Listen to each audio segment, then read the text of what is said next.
पूर्व प्रधानमंत्री राजीव गांधी की हत्या के मामले में दोषी करार दिए गए 6 लोगों को अब सुप्रीम कोर्ट ने रिहा करने का आदेश दिया है। सुप्रीम कोर्ट के आदेश के अनुसार नलिनी श्रीहरन और आरपी रविचंद्रन सहित 6 दोषी रिहा होंगे। बता दें कि नलिनी की मां ने कहा है कि कहना पसंद करूंगी कि सच की जीत हुई है। उसके साथ ही तमिलनाडु में नलिनी के समर्थकों के बीच भी खुशी की लहर है। बेल्लोर में घर के पास उनके समर्थकों में खुशी में आतिशबाजी और मिठाई भी बांटी है। सुप्रीम कोर्ट से रिहाई का फैसला आने के बाद नलिनी श्रीहरन ने न्यूज़ 18 पर कहा कि मैं जानती हूं मैं आतंकवादी नहीं हूं। मैंने जेल में कई साल परेशानी झेली है। आखिर में 32 साल बाद मेरे चुनौती भरे दिन रहे। मैं उन सभी लोगों का धन्यवाद देना चाहती हूं जिन्होंने मेरी मदद की। मैं तमिलनाडु के लोगों और अपने वकीलों का भी धन्यवाद करना चाहती हूं। वहीं सुप्रीम कोर्ट के फैसले में नलिनी श्रीहरन का परिवार काफ़ी खुश है। नलिनी के परिजनों ने कहा कि बहुप्रतीक्षित रिहाई कुछ और नहीं बल्कि असीम आनंद की अनुभूति है। नलिनी की मां एस पन्ना ने कहा कि खुशी के भाव शब्दों में बयान नहीं किया जा सकते। इस खुशी का कोई ठिकाना नहीं है बल्कि यह असीम आनंद की अनुभूति के अलावा कुछ और नहीं है।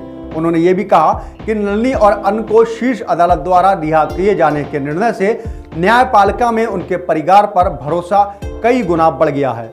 नलिनी ने पैरोल के मानकों का हवाला देकर अपनी रिहाई के बारे में कोई भी टिप्पणी करने से इनकार कर दिया था। वहीं पन्ना ने कहा कि ये कहना पसंद करूंगी कि सत्य की जीत हुई है। नलिनी श्रीहरन उर्फ गुरुमन की पत्नी है और दोनों की एक बेटी है जो लंदन में रहती है। वहीं नलिनी के वकील ची पुंगिलेंगी को रिहाई के फैसले पर शुक्रवार को खुशी प्रदान करने वाला बताया। रिहाई के आदेश पर प्रतिक्रिया पूछने पर नलिनी के वकील ने तमिल में महज शब्द कहा जिसका अर्थ खुशी है। पुंगिलेंगी ने कहा कि शीर्ष न्यायालय का फैसला ये याद दिलाता है कि राज्यपाल को मंत्रिमंडल की सिफारिश पर काम करना चाहिए और कैदियों को रिहा करना चाहिए। उन्होंने मारू राम बनाम भारत सरकार मामले में शीर्ष न्यायालय के फैसले का हवाला देते हुए ये बात कही थी। बता दें कि वकील ने कहा कि सुप्रीम कोर्ट ने 1981 के फैसले ने स्पष्ट कर दिया कि संविधान के अनुच्छेद 161 के तहत सजा की अवधि घटाने और कैदियों को रिहा करने की शक्ति राज्य सरकार के निहित है। इस तरह के राज्यपाल मंत्रिमंडल के फैसलों को मंजूरी देने के लिए कर्तव्यबद्ध हैं। उन्होंने कहा कि इस शब्द अनुच्छेद 161 ने स्पष्ट कर दिया है कि राज्यपाल शब्द को राज्य सरकार के रूप में पढ़ा जाना चाहिए और उच्चतम न्यायालय में इसे पूरी तरह से इसकी पैरवी होना चाहिए।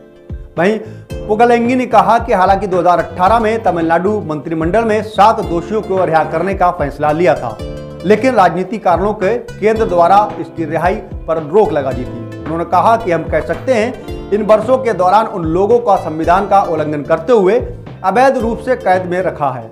दिवंगत मुख्यमंत्री जे जयललिता ने 2014 के मामले में 7 दोषियों को रिहा करने की प्रक्रिया शुरू की थी और विषय बाद सुप्रीम कोर्ट चला गया था, जिसके बाद कई सालों तक मई में एलजी पेराविलियन को रिहा करने का भी एक आदेश जारी हुआ था। वह आज इस आदेश से भी बेहद खुश नजर आ रहे हैं।